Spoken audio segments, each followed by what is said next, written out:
अरे माँ, 8 बज गई हैं और आपने अभी तक रात का खाना ही नहीं लगाया। अरे बेटा, अभी 8 ही तो बजे हैं। इतनी जल्दी रात को खाना कौन खाता है? अभी तो सब्जी भी ठीक से नहीं बनी है। अरे माँ, हमें रात का खाना समय से खाना चाहिए। अगर देर से खाएंगे तो खाना ठीक से पचता नहीं है, फिर शरीर में बीमारियां अलग ही पैदा होती हैं। योगिता शुरू से ही हर काम समय से करने वाली थी। यहाँ तक कि रात का खाना भी योगिता को बिल्कुल समय से खाने की आदत होती थी। ऐसे ही समय गुजरता है और योगिता की शादी हो जाती है। योगिता शुरू से ही एक छोटा परिवार में पली बड़ी थी, लेकिन योगिता का ससुराल काफी ज्यादा बड़ा होता है। इतने बड़े ससुराल के लिए योगिता को अपनी पहली रसोई की रस्म में ढेर सारा खाना बनाना पड़ता है। मलाई चाप, शाही पनीर, नान, चावल, बिरयानी, रायता, खीर, पूरी, पालक पनीर और ये कटलेट सब कुछ बनकर तैयार हो गया है।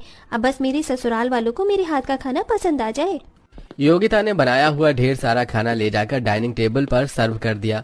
योगिता के हाथ का खाना योगिता के ससुराल वालों को काफी ज्यादा पसंद आता है। योगिता बहू, खाना तो बहुत बढ़िया बनाती है तू। इसका मतलब तेरी माँ सच कह रही थी कि तुझे खाना बनाना काफी अच्छे से आता है। खाना तो खाना, ये मिठाई भी काफी अच्छी बनी है। मजा आ गया तुम्हारी पहली रसोई का खाना खाकर। अपने ससुराल वालों को अपनी पहली रसोई के खाने की इतनी तारीफ करता देख योगिता काफी ज्यादा खुश हो जाती है, जिसके बाद योगिता दोपहर में ही रात के खाने की लिस्ट भी तैयार कर लेती है। अच्छा हुआ मैंने अभी से ही खाने की लिस्ट तैयार कर दी। दोपहर के 3 बज रहे हैं, 6 बजे के खाने की तैयारी शुरू कर दूंगी। 8 बजे तक तो बन ही जाएगा। योगिता जैसे ही शाम के 6 बजे किचन में रात का खाना बनाने के लिए जाती है, तभी उसकी सास उसे रोक कर कहती है, अरे योगिता बहू, किचन में क्यों जा रही है? माँ जी, वो रात के खाने की तैयारी करने जा रही थी। क्या? लेकिन इतनी जल्दी क्यों? अभी तो सिर्फ शाम के 6 ही बज रहे हैं। माँ जी, खाने की वैरायटी कुछ ज्यादा है ना, इसीलिए मैं अभी से खाने की तैयारी कर रही हूँ। तब जाकर खाना बनाऊंगी तो 8 बजे जाकर ही खाना बनकर तैयार होगा। बहू, तुझे इतनी जल्दी खाना बनाने की कोई जरूरत नहीं है। आराम से 10 बजे जाना तू रसोई में खाना बनाने के लिए। क्या? 10 बजे? लेकिन माँ जी, हमारे घर में तो 9 बजे ही खाना खा लेते हैं और आप तो मुझे 10 बजे खाना बनाने के लिए कह रही हो। ऐसे तो खाना रात के 2 बजे तक बनकर तैयार होगा। सबके घर में रात के खाना खाने का समय अलग अलग होता है। कोई जल्दी खाता है तो कोई लेट खाता है। हमारे घर में रात का खाना खाने का समय 2 बजे है। हम 2 बजे रात को ही खाना खाते हैं, इसलिए तू आराम से 10-11 बजे खाने की तैयारी करना। इतना कहकर मनोरमा वहां से चली जाती है। अपने सास के मुंह से रात के 2 बजे वाली खाने की बात को सुनकर योगिता काफी ज्यादा हैरान होती है। भला रात के 2 बजे खाना कौन खाता है? मैंने तो सुना था कि रात के 12 बजे से 3 बजे तक शैतानों के खाने का समय होता है। कहीं मेरे ससुराल वाले इंसान के रूप में बहुत चुड़ैल तो नहीं है? बेचारी योगिता रात के 10 बजे तक इंतजार करती है और जाकर 10 बजे रात के खाने की तैयारी करने लगती है, जिसमें उसे तकरीबन रात के 1 बज जाते हैं और अभी भी खाना पूरा नहीं बना होता। देर रात खाना बनाने की वजह से योगिता को बहुत जोरों की नींद आ रही थी। मेरी तो आंखें ही बार बार बंद हो रही है। कैसे खाना बनाऊं मैं पूरा? योगिता सिंक में मुंह धोती है और फिर से खाने की तैयारी करने लगती है। तकरीबन 2 बजे तक योगिता का रात का सारा खाना बनकर तैयार हो जाता है और वो ले जाकर डाइनिंग टेबल पर सर्व करती है। अरे वाह भाभी, आज आपका ससुराल में पहला दिन है, लेकिन फिर भी आपने रात के 2 बजे तक हमारा डिनर तैयार कर दिया। सभी लोगों के खाना खाने तक और उनके बर्तन धोने तक रात के 3 बज जाते हैं और बेचारी योगिता थकी हारी हालत में अपने कमरे में पहुंचती है।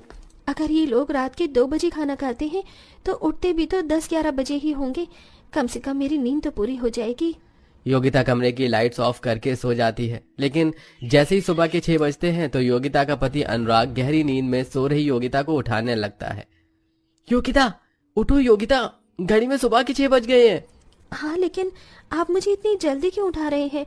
मुझे सोने दीजिए, मुझे नींद आ रही है। अरे अगर तुम सो गई तो सबके लिए नाश्ता कौन बनाएगा? क्या नाश्ता? लेकिन अभी 4 घंटे पहले ही तो सबने रात का खाना खाया है और आप अभी नाश्ते की बात कर रहे हैं। हम लोग भले ही रात के 2 बजे डिनर करते हैं, लेकिन नाश्ता हमें सुबह 8 बजे तक चाहिए होता है। अब जल्दी से उठो और नाश्ते की तैयारी करो। रात के 2 बजे डिनर करने के बावजूद भी योगिता के ससुराल वाले सुबह 8 बजे तक नाश्ता कर लेते थे, जिसके चलते बेचारी योगिता आधी अधूरी नींद में उठकर सबके लिए नाश्ते की तैयारी करने लगती है।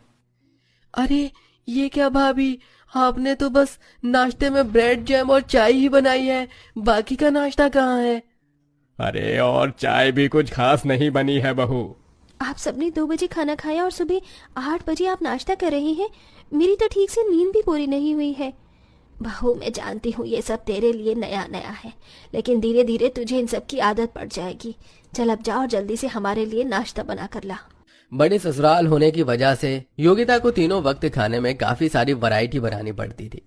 इसी के साथ रात के 2 बजे डिनर करना और सुबह 8 बजे नाश्ता करना, इनके बीच कुछ घंटे में ठीक से योगिता को अपनी पूरी नींद भी नहीं मिल पाती थी। इसलिए अब योगिता दोपहर में सोना शुरू करती है। रात में ना सही कम से कम दोपहर में तो सो लेती हूँ, वरना अगर मेरी नींद पूरी नहीं होगी तो मेरी तबीयत खराब हो जाएगी। योगिता जैसे ही सोने लगती है कि तभी योगिता की जेठानी भावना उसके कमरे में आती है। अरे योगिता, तुम तैयार नहीं हुई? हमें घर का राशन लेने के लिए जाना था। भाभी, मैं भूल गई थी और मुझे काफ़ी नींद भी आ रही है। ठीक से मेरी नींद भी कुछ दिनों से पूरी नहीं हो पा रही। मुझे थोड़ी देर सोने दीजिए। शुरुआत में ये सब होता है, लेकिन धीरे धीरे तुम्हें आदत लग जाएगी। जब घर में बहू बनकर आई थी मैं, तब मेरे साथ भी यही होता था। तुम फिक्र मत करो, जल्दी से तैयार हो जाओ, राशन लाने में हमें समय लग जाएगा। योगिता मजबूरन उठती है और तैयार होकर अपनी जेठानी के साथ राशन लेने के लिए चली जाती है। आए दिन जब भी योगिता दोपहर में सोने की कोशिश करती तो कोई ना कोई उसे काम थमा देता, जिसके चलते बेचारी योगिता के आंखों के नीचे डार्क सर्कल्स होने लगे थे। वहीं ठीक से नींद न पूरी होने की वजह से योगिता आजकल खाना भी ठीक से नहीं खा पा रही थी। अरे भाभी, कैसी दाल बनाई है आपने? बिल्कुल भी नमक नहीं है। अब सब्जी में भी कुछ ज्यादा खास स्वाद नहीं है। थोड़ा ध्यान से बनाया करो खाना। मेरा बस चले तो इनके रात के खाने में जहर मिला के दे दूं, लेकिन पता चला मरने के बाद भी इन सब की आत्मा मुझे रात में 2 बजे अपने लिए खाना बनवाएगी। हर रोज रात के 2 बजे खाना खाना और फिर सुबह जल्दी उठकर नाश्ता करना, इन सब के चलते अब धीरे धीरे योगिता को ससुराल में सभी को कोई ना कोई परेशानी होती है। किसी को कब्ज की दिक्कत होती है तो किसी का वजन बढ़ने लगता है। माता जी, सुबह से बात रही हो, आपके पाद की बदबू सूंघ सूंघ कर मेरे नाक के बाल जल गए हैं। क्या करूं बहू, कुछ दिनों से बड़ी गैस बन रही है पेट में। ये गैस आपने रात के 2 बजे खाना खाने की वजह से बनती है। और खाओ रात में 2 बजे खाना। योगिता घर में सभी को हमेशा रात के 2 बजे डिनर करने से रोका करती थी, लेकिन कोई भी योगिता की बात नहीं सुनता, जिसके चलते अब योगिता काफी परेशान हो जाती है। ऐसे ही समय गुजरता है और एक दिन योगिता अपनी एक बहुत पुरानी दोस्त वर्षा से मिलती है, जो आज एक डॉक्टर बन चुकी थी। योगिता वर्षा को अपने घर लेकर आती है और सबसे मिलवाती है। माँ जी, पिताजी, भाभी, आप सब लोग इनसे मिलिए। ये मेरी फ्रेंड वर्षा एक डॉक्टर है। इन लोगों ने मिलकर कुछ टाइम पहले ही फैमिली के लिए एक फ्री मेडिकल चेकअप का कैंप खोला है। इसलिए वर्षा चाहती है कि आप सब उससे अपना मेडिकल चेकअप करवाओ। क्यों नहीं बहू? वर्षा योगिता के सभी ससुराल वालों का मेडिकल चेकअप करती है। वर्षा, तुम इतनी चुप क्यों हो? सबकी रिपोर्ट में क्या है? आप सबकी रिपोर्ट में कोई ना कोई प्रॉब्लम है। आप सभी की बॉडी इंटरनल बहुत ज़्यादा खराब हो चुकी है। आप सभी को कोई ना कोई हेल्थ इशू है। अगर आप सब लोगों ने अपनी हेल्थ पर ध्यान नहीं दिया तो कल को जाकर ये कोई बड़ी बीमारी का रूप ही ले सकती है। वैसे आप सब खाना कितने बजे खाते हैं? रात के 2 बजे डॉक्टर जी। क्या रात के 2 बजे? इसी की वजह से तो आप सबकी ऐसी हालत है। अभी भी वक्त है, अपनी इस आदत को सुधार लीजिए। ये सब क्या हो गया? हमने तो सोचा भी नहीं था कि हमारे साथ कभी ऐसा होगा। अब तो मैं कल से ही जिम जा रही हूँ। हाँ बेटा, तू सही कह रही है।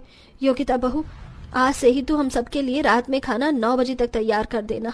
अपने ससुराल वालों की बात सुनकर योगिता मन ही मन काफी खुश होती है और अब अपनी डॉक्टर दोस्त को बाहर छोड़ने के लिए जाती है और खुशी से अपनी सहेली के गले लग जाती है।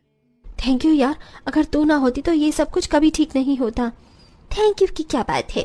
अगर कोई और प्रॉब्लम हो तो मुझसे शेयर कर सकती हो। असल में योगिता के ससुराल वालों की रिपोर्ट नॉर्मल ही थी। वर्षा ने सब कुछ बड़ा चढ़ाकर बताया था, जिसके चलते योगिता के ससुराल वालों की रात के 2 बजे डिनर करने की आदत हमेशा हमेशा के लिए छूट जाती है, जिससे अब योगिता आराम से अपनी नींद ले पाती है। दोस्तों, वैसे आप कितने बजे डिनर करते हैं? कमेंट करके जरूर बताइएगा।